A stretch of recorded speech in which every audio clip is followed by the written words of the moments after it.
Hey, what's up you guys, this is Rob from the Gay Guy Plays, and today U16.5 has dropped! We've got a slew of new weapons, arrow skins, a new Sugatra, and a couple other awesome surprises. Now, let's jump into the meat of things. First and foremost is the Daikyu longbow, which you can find in your dojo's Tenno lab. Now straight off the bat, no, this is not going to replace the Paris Prime or Dread, which some of you may be happy about and others may be a little upset about. It has a very unique mechanic as its draw phase is locked. Once you click the primary fire button, it begins to charge up on its own and can't be fired prematurely.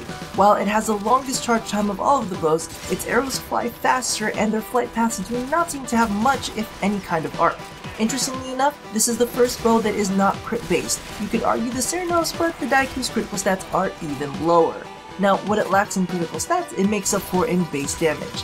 Kind of. Again, it's no Paris Prime or Dread, but I'm finding it fun nonetheless. Now the Atomos fires a continuous beam of fire damage, which bounces in between random enemies. It's got a pretty short range at about 15 meters. Straight up damage wise, it's on par with the original Gamma Core, so nothing too insane, but the fact that it can bounce to multiple enemies will give it a slight boost in DPS. Also, you can color its energy white and turn it into a Seaman cannon, so big wins there. You can pick this one blueprint up in the market.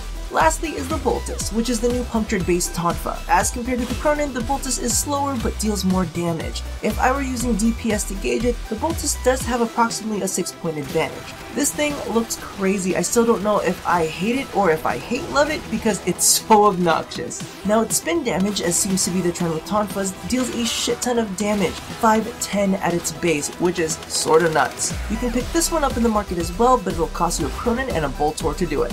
Now back to the bows. We fucking got arrows, kids! Thank God we don't have to use those stupid spatula arrows on the goddamn Dread anymore! In fact, I may like it better than the Paris Prime now, but then again, it does have that weird caterpillar quiver. But I digress. So there are 3 different ones: the Cateril, the Silas, and the Mir. You can pick them up in the bundle for 50 plat, or you can pick them up separately for 20. Just keep in mind that these skins are permanent. They will be yours forever without any need to repurchase them, unlike the Valentine's Day ones. I think I personally like the Silas the best. The Cateril is a bit crazy and the Mir looks kinda like a remote control. In addition, there's also the Kagaru Sugatra, but I didn't really mean to buy them, but I did. It's like 15 plat, and they look tons better than the other Grineer themed ones. Not that I plan on using them, but you know, they're there.